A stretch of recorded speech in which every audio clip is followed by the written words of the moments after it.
Apa kabar? Saatnya Anda menyimak berita Sumatera Utara bersama saya, Auriga Gustina. Sejumlah berita menarik akan kami sajikan untuk Anda. Berikut 3 berita utama hari ini. Ironis, pelajar SMA dikeroyok teman-temannya hingga tubuhnya luka-luka.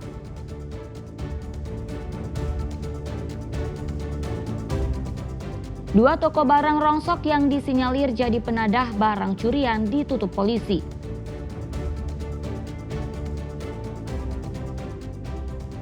Aksi kawanan maling yang mengendarai becak motor atau biasa disebut becak hantu curi etalase pedagang.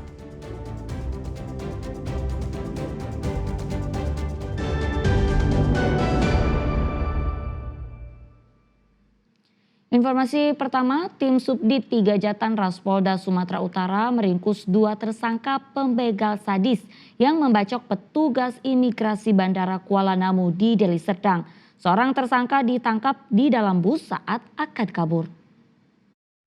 Oke, aman tuh. Tim Subdit 3 Jatanras Polda Sumatera Utara menghentikan sebuah bus penumpang di Jalan Lintas Sumatera, Desa Ajamu, Kecamatan Panai Hulu, Kabupaten Labuhan Batu. Seorang penumpang, target operasi polisi ini merupakan pembegal sadis yang akan kabur ke Dumai. Tanpa perlawanan, pelaku bernama Fatur yang berusia 18 tahun ini tak berkutik saat diamankan petugas dari dalam bus. Di lokasi berbeda, petugas yang melakukan pengembangan kembali meringkus seorang rekannya bernama Faris di sebuah rumah persembunyian di kawasan Kecamatan Batangkuis, Kabupaten Deli Serdang. Penangkapan keduanya berdasarkan laporan polisi dengan korban, Budiman. Budiman adalah seorang petugas imigrasi yang dibegal dan mengalami luka bacok di kepala saat berangkat kerja ke Bandara Kuala Namu pada 10 September lalu. Korban melintas di Jalan Aras Kabu, Batangkuis. Korban kehilangan motor, handphone, dan mengalami luka bacok saat mempertahankan harta bendanya. Selain menangkap kedua tersangka, polisi juga menyita senjata tajam yang digunakan untuk melukai korban.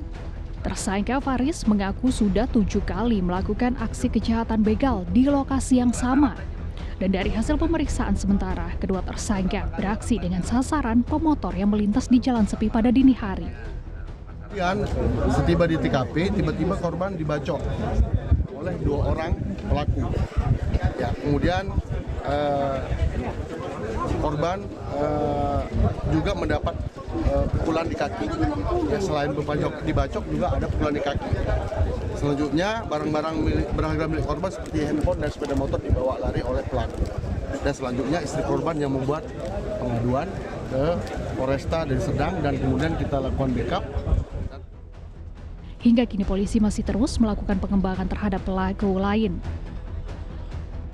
Tuti Alawi Lubis melaporkan dari Medan.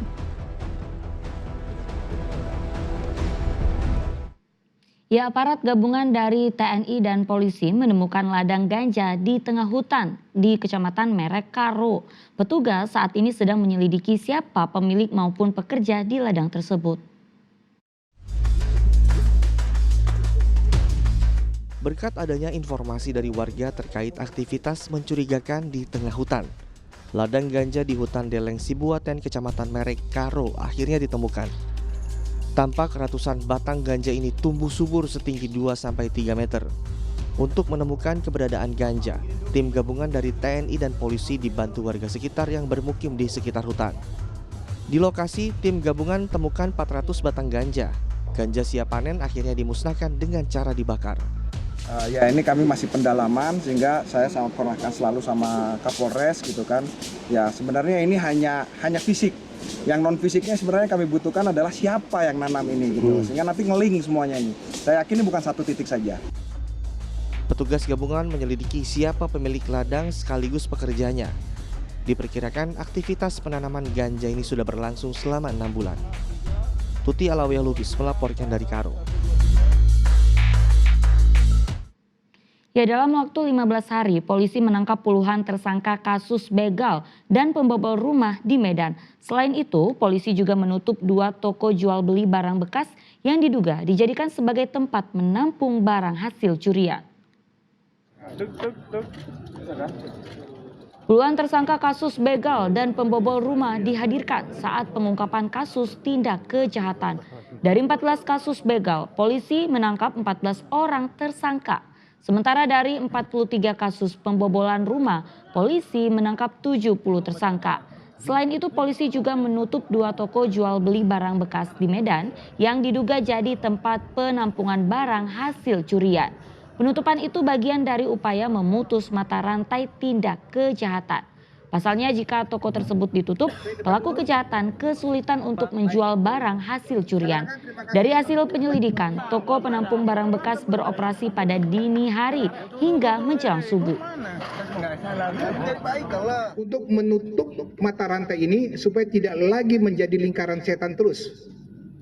Dan kami melihat beberapa waktu yang lalu ada modus botot-botot ini yang buka khususnya adalah dini hari. Mulai 00.00 sampai dengan subuh. Ini kan unik sekali. Artinya mereka sengaja untuk menampung itu. Ya, berita lainnya, seorang pelajar SMA di Langkat jadi korban penganiayaan oleh teman-teman sekolahnya. Setelah orang tua korban melapor ke polisi, 2 pelaku utama ditangkap. Beberapa remaja yang masih berpakaian sekolah mengeroyok seorang yang diduga teman satu sekolahnya. Korban dipukul, ditendang hingga dimasukkan ke dalam parit, dan akibat penganiayaan itu tubuh korban luka-luka.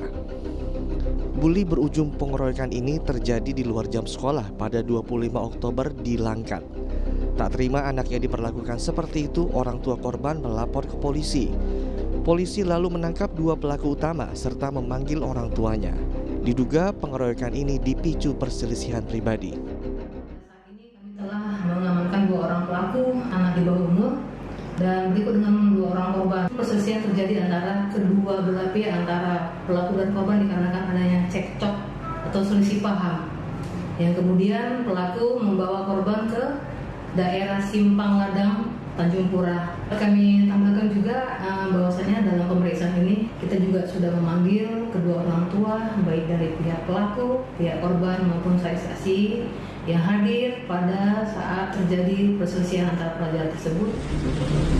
Kasus ini telah ditangani unit PPA Satreskrim Polres Langkat. Kedua pelaku akan diproses hukum sesuai dengan ketentuan perlindungan anak karena masih di bawah umur. Muhammad Hamdani melaporkan dari Langkat.